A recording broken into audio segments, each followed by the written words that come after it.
Hi friends, welcome to Kovai அந்த சமையல். எப்பயுமே தை மாசம் ஆரம்பம் நமக்கு பொங்கலோட தான் ஆரம்பிக்கும்.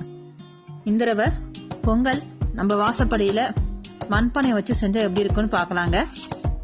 வாங்க வீடியோக்குள்ள போலாம். இந்த வீடியோ ஃபர்ஸ்ட் டைம் பார்க்குறவங்க சப்ஸ்கிரைப் பண்ணாம இருந்தா வீடியோ சப்ஸ்கிரைப் பண்ணுங்க. தேங்க்யூ. எப்பயுமே வீட்டு வாசப்படியில கிழக்கு பார்த்துட்டா பொங்க பானையை வச்சு ஆரம்பிக்கணும். கோலமா கலர் கோலம் போட்டு அது மேல 3 தசையில கல் வச்சு செய்வோம். இது வந்து எங்க முறைப்படி நாங்க செஞ்சிருக்கோம். இதுக்குன்னு தனியா பொங்க பானை ஃப்ரெஷ்ஷா வாங்கிக்கணும். அது எந்த டேமேஜ் எல்லாம் வாங்கிக்கோங்க. வாஷ் பண்ணி மஞ்சள் குங்குமம் எல்லாம் வச்சு அதுக்கு மஞ்சள் கொம்பு வச்சு ரெடி பண்ணக்கு அப்புறம் 3 சைடும் செங்கல் கரெக்டா இருக்கான்னு வச்சு பாருங்க. அதுக்கப்புறம் அந்த மண்பானைக்க வச்சு ஃபர்ஸ்ட் அரிசி ஊற வச்ச தண்ணிய அந்த பானையில ஊத்துவோம். மேக்சிமம் 3/4 பானை அளவுக்கு தண்ணியை ஊத்தி அடுப்பு பத்த வைக்கணும். அடுப்பு பத்த வைக்கிறப்ப கற்பூரத்தை வச்சு நம்ம வந்து அடுப்பை எரிய வைப்போம்.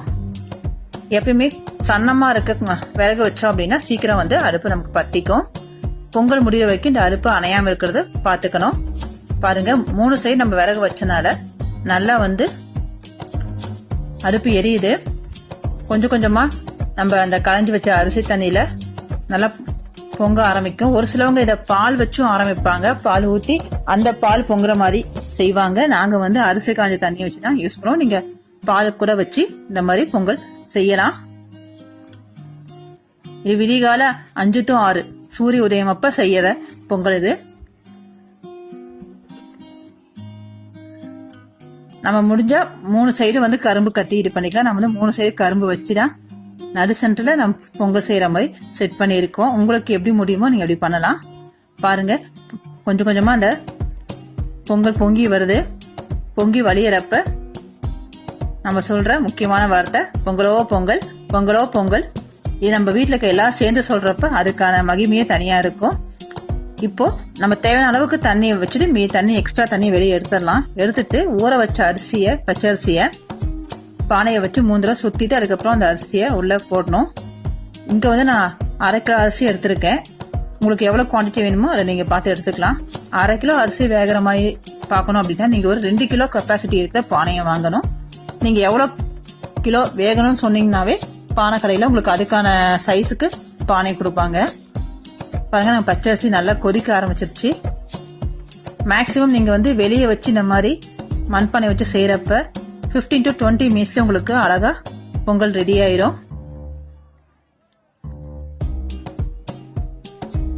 இந்த நல்லா அரிசி வெந்ததுக்கு அப்புறம் தான் தேவையான அளவுக்கு நம்ம வெல்லத்தை சேர்த்தணும். உங்களுக்கு வெல்லம் வந்து பொடி பண்ணியும் கிடைக்கும். நான் 1/2 கிலோ அரிசிக்கு 3/4 கிலோ வெல்லத்தை இடிச்சு வச்சு ஆட் பண்ணியிருக்கேன்.